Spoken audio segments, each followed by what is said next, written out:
ఓం నమో భగవతే వాసుదేవాయ. ఆత్మబంధువులందరికీ నమస్కారం.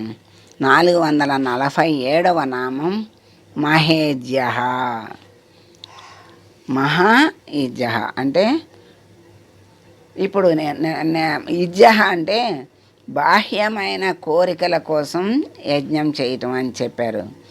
మహా ఇజ్య అంటే మోక్షం కోసం చేసేటువంటిది యజ్ఞము. మహేజ్య ఆయన మోక్ష ఫలాన్ని ప్రసాదించే స్వామి గనక మరి అందరూ మోక్షము కోసం ఆయన్ని ఆరాధిస్తే అది మహాయజ్ఞ అవుతుంది. మరి దేవతలందరూ కూడా కోరికల్ని తీర్చేవాళ్లే కానీ మోక్షాన్ని ఇవ్వగలిగే శక్తి ఆయన సృష్టించిన దేవతలకు కాదు, అది ఆ పరమాత్మకే సాధ్యం. అందుకని స్వామి ఇప్పుడు స్వర్గలోకం వెళ్ళినా కైలాసం వెళ్ళినా ఎక్కడికి వెళ్ళినా మళ్ళీ పుణ్యం అయిపోగానే తిరిగి రావాలి భూమి మీదకి.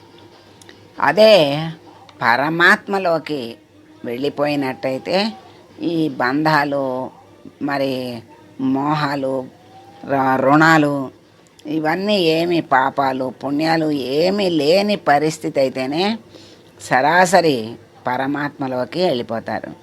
అంటే ఎక్కడి నుంచి వచ్చాడో అక్కడికి వెళ్ళినట్లనమాట. చివరికి ప్రతి జీవికి అదే లక్ష్యం. కానీ మరి కొన్ని జన్మలు తర్వాత అయినా విసుగొచ్చైనా పరమాత్మ తన వైపుకు తిప్పుకొని వాళ్ళని తన దగ్గరికి లాక్కుంటాడు అని మనకి అనేక విషయాల్లో తెలియజేస్తున్నారు. కనుక మిక్కిలి దేవతలందరూ కూడా ఆయన్ని పూజిస్తారు.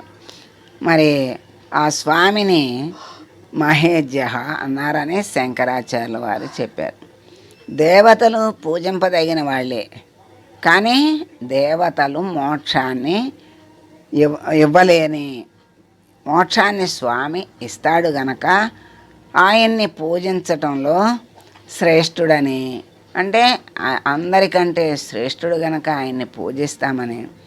పూజిస్తే అన్నిటికంటే శ్రేష్టమైన కోరిక మోక్షం, పదవి మోక్షం, అలాంటి అన్నిటికంటే శ్రేష్టమైనది ఆయన తీర్చగలడని మహేజ్య అన్నారు.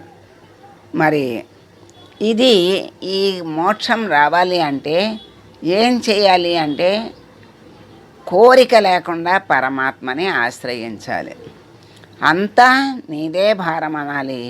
నువ్వే అన్నీ చూసేది, చేసేది, చేయించేది అన్నీ నువ్వే తండ్రి అనుకుంటూ ఆయన మీద భారం వేసి మనం జీవన గమనంలో వెనక్కి తిరగకుండా ముందుకు వెళ్తుంటే ఆయనే అన్నిటినీ సవ్యంగా చూస్తాడు, చేస్తాడు.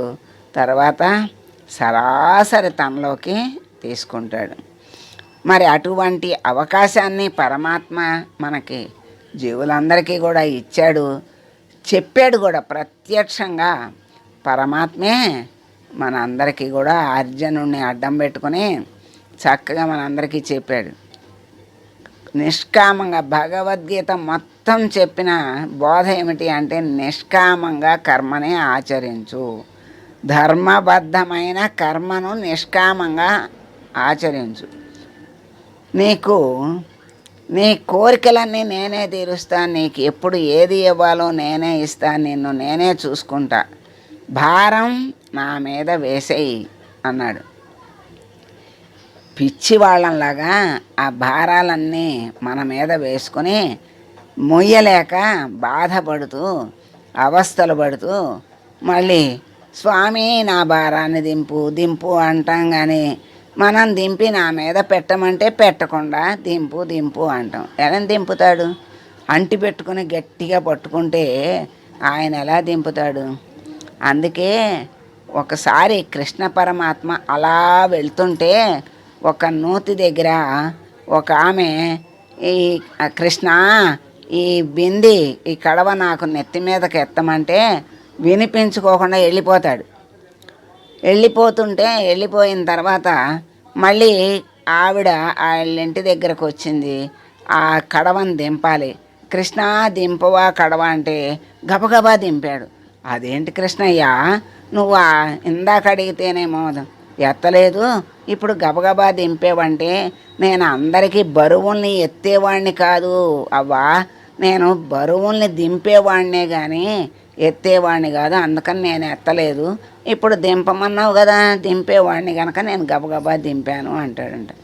ఆ చిన్న విషయంలో ఆయన యొక్క సందేశం, ఆయన భావం, ఆయన చెప్పేది చేసేది ఏంటో మనకి చక్కగా అర్థమవుతుంది. అలా ప్రహ్లాదుడు నీది భారమని కూడా అనలా, అంతట్లోనూ అంతర్యామిగా ఉన్న పరమాత్మనే చూశాడు తప్ప కోరిక కానీ బాధ కానీ కష్టం కానీ భావం ఏ భావము లేదు. హరి హరి హరి అంటూ ఆ హరినే అన్ని చోట్ల చూస్తున్నాడు అంటున్నాడు, తలుస్తున్నాడే కానీ తనకు వచ్చిన కష్టమని కానీ దాన్ని దింపమని కానీ గట్టెక్కించమని కానీ కూడా అడగలేదు. ఆయన ఏనాడు అడగల. ఆయన్ని చూస్తున్నప్పుడు ఏంటి, ఆయన్నే చూస్తూ ఆయన్నే తలిస్తే ఏమిటి, అభయం అంటే భయం లేని స్థితి. ఆయన్ని దర్శిస్తుంటే ఇంకా భయం ఏముంది, ఇంకా అడగాల్సిన అవసరం ఏముంది. భయమే లేనప్పుడు, బాధ అనేదే లేనప్పుడు ఇంకా బాధను తీర్చమని అడగాల్సిన అవసరం లేదు గనక ఆయన ఎప్పుడూ అడగల. అందుకే ఆయనే వెంట ఉండి ఆ ప్రహ్లాదుడికి ఎక్కడ ఏ కష్టానికి ఎలా ఆదుకోవాలో అట్లా అన్ని కష్టాల నుండి ఆదుకుని చక్కగా పువ్వల్లే అలా ఉంచాడు. ఎన్ని ఆ కన్న తండ్రి పెట్టి చంపాలని చూసినా కూడా మరి ఆయన ఆదరణ నుండి ఎవరు తప్పించలేకపోయారు. చక్కగా అలా చూసుకుంటూ ఉన్నాడు. మరి మనం ప్రహ్లాదుల్లాగా ఆయన్నే నమ్ముకుని ఆయన మీదే భారం వేసి, భారం కూడా కాదు, ఆయన్నే సర్వాంతర్యామిగా చూస్తూ జీవితాన్ని గడపగలిగితే అసలు బాధ అనేది లేదు, కష్టము లేదు, అసలు తెలియను కూడా తెలియదు. అటువంటి స్థితికి ప్రతి జీవి రావాలి. ఆ జీవి పరమాత్మలో లీనమవ్వాలి. అదే మహాయుజ్య. ఎందుకంటే మోక్షము వచ్చేటువంటి ప్రవర్తన, మరి వాతావరణము, మనస్సు, భావము పరమాత్మనే అంతటా నింపుకుని ఆ అంతర్యామిని అలా చూడగలిగితే అదే మోక్షం, అదే మహాయుజ్య. ఆయన గొప్పదైన పరమానంద స్థితిని కలిగించేటువంటి ఆ మోక్షాన్ని ఇవ్వగలిగే స్వామి ఆయన ఒక్కడే గనక ఆయన్ని మహాయుజ్య అన్నారు. నిష్కామంగా జీవకోటి చేత తనను ఆరాధించటమే మహాయజ్ఞంగా చేసుకుని ఆరాధింపజేసుకుని వాళ్ళ కోరికల్ని తీర్చేటువంటి స్వామి గనక మహేజ్య అని అన్నారని పరాశర భట్టరు వ్యాఖ్యానించారు. మహేజ్య అంటే సీతను వివాహం ఆడటానికి వింటినారిని సంధించిన వాడు శ్రీరాముడు. అంటే అది అక్కడ ధనస్సుని అక్కడ ఎత్తటమే లక్ష్యంగా పెట్టుకున్నాడు. అలా మరి సీతని వివాహం ఆడటానికి వింటినారిని సంధించిన వాడు గనక మహేజ్య అన్నారు. మరి శ్రీదేవి భూదేవి సృష్టిలో ఈ శ్రీదేవి భూదేవి మరి పోషణకి అవసరం. ఆ పరమాత్మ యొక్క శక్తులే శ్రీదేవి భూదేవి. వీళ్ళతో ఆయన సృష్టి పోషణ కర్తవ్యాన్ని చక్కగా పరిపాలిస్తూ ఉన్నాడు. మరి శ్రీదేవి భూదేవి భార్యలుగా గలవాడు గనక ఆయన్ని మహాయుజ్య అన్నారు. మరి యజ్ఞాల్లో ఆయన్నే పూజిస్తూ ఉంటారు గనక మహాయుజ్య అన్నారని సత్యసంధుల వారు వ్యాఖ్యానించారు. తపోధనులు స్వామిని ఓం మహేజ్యాయ నమః అని భావిస్తూ ఉన్నారన్నమాట. తర్వాత ఇంకొంచెం అర్థం కూడా తెలుసుకుందాం. అన్ని యజ్ఞాల కన్నా మహేజ్య అంటే అన్ని యజ్ఞాల కన్నా మహాయజ్ఞం ఏమిటి అంటే ఆత్మ సమర్పణ. నేను నేను నేను అంటున్నాం. ఆ నేనే ఆత్మని తెలుసుకున్నాక ఆ నేను పరమాత్మ ఒక్కటే అనేటువంటి ఆత్మ సమర్పణ భావం కలగాలి. అదే మహాయజ్ఞం. అదే మహాముక్తిని, మహా గొప్పదైన స్థితిని కలగజేస్తుంది, ఇస్తుంది. అంటే తన పనులను, సంకల్పాలను అన్నిటినీ కూడా నారాయణనికే సమర్పణ చేసేయాలి.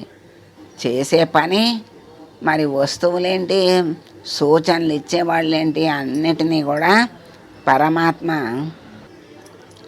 నారాయణనికి సకల సంకల్పాలని సమర్పణ చేసి ఆ సకల జీవుల యందు అంతర్యామిగా ఉన్నటువంటి వాళ్ళని సేవించటం కోసం త్రికరణ శుద్ధిగా పని చెయ్యాలి. అట్లా తనని తాను పరమాత్మకు అర్పించుకుంటే ఆయన తాను నిజంగా పరమాత్మ యొక్క సృష్టి యజ్ఞానికి సమర్పణ చెయ్యటం అంటారు. ఆ చెయ్యటం వల్ల మానవుడు ఆత్మోద్ధరణ అంటే ఉద్ధరణ అంటే ఉద్ధరించడం అంటే పైకి రావటం. మనకి కనపడకుండా ఉన్నటువంటి ఆత్మను మనము గ్రహించి పైకి తీసుకొచ్చి అంతట్లో చూసి పరమాత్మకి మనస్సుని సమర్పణ చేస్తే అదే మహాయజ్ఞ అన్నారు. అటువంటి జీవుల చేత సమర్పింపబడేటువంటి పరిపూర్ణ సమర్పణని తానే, ఆ సమర్పణ ఆయనే, తీసుకునేది ఆయనే. అటువంటి నారాయణ్ణి మహేజ్య అని పిలుస్తున్నారు అని మనకి చెప్పారు. కనుక మహేజ్య అయినటువంటి స్వామిని మనం ప్రార్థిస్తూ, స్వామి మాకు మహాసంకల్పాలను అంటే ఆధ్యాత్మికమైనటువంటి మోక్షానికి మరి దారి చూపించేటువంటి సంకల్పాలను, మోక్షాన్ని పొంది పరమానంద స్థితిని పొందేటువంటి శక్తి సామర్థ్యాలను మాకు ఇచ్చి మమ్మల్ని అనుగ్రహించు స్వామి అని వేడుకుంటూ మంగళం పాడదాం. మంగళం కౌసలేంద్రాయ మహనీయ గుణాత్మనే సర్వలోక శరణ్యాయ సాధురూపాయ మంగళం.